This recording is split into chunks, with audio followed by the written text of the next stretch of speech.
There's plenty of hurt in our world, some of it hidden away or covered up by time. That's the case for China's so-called comfort women.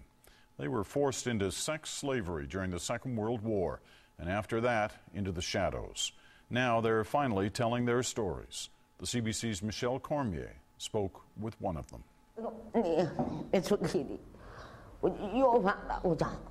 Lei Gui Ying's life is an open wound, the relentless memory of being a sex slave to Japanese soldiers during the Second World War.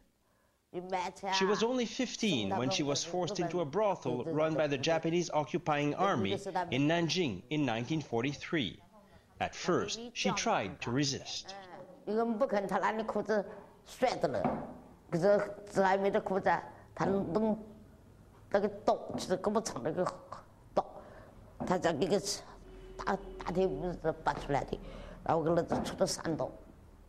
She miraculously survived repeated rapes, but many others didn't.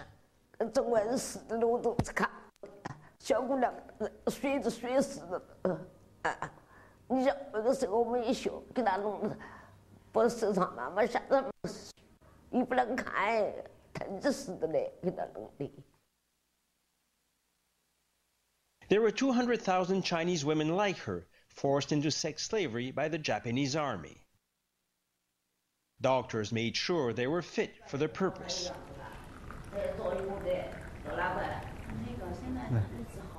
After the war, Lei Gui Ying married, but she could not have children. She saved an abandoned baby from starvation and adopted him. Today, Tang Jiaguo still lives with her. But all through those years, she could not bring herself to share her terrible secret until her husband was close to death.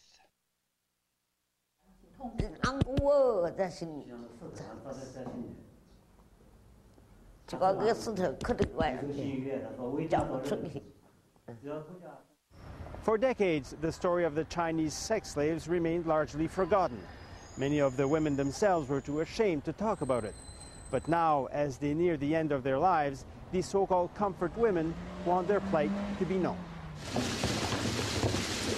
The issue has been a contentious point between China and Japan for years, and it has flared up again recently after the new Japanese Prime Minister, Shinzo Abe, reneged on his government's acknowledgement of the military forcing Asian women into sex slavery. Professor Zhu Jiliang of Shanghai has spent his career researching the issue. He found many of the surviving women. As long as Japan does not confront its war past, he says, as long as it refuses to apologize and to compensate the victims of the war brothels, it does not deserve a permanent seat at the UN Security Council. Despite her 79 years, Lei Gui Ying still comes from time to time to the place where her youth and dignity were stolen from her. The building has been torn down and replaced by a bank. But Lei Gui Ying still has a sketch she made of the brothel.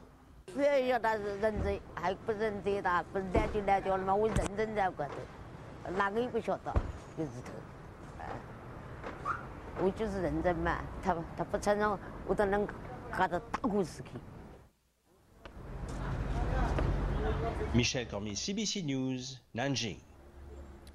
We'll take a short break and come back with Claire Martin and your national weather forecast. If you have any comments to share with us, feel free to get in touch. Here's how you do it.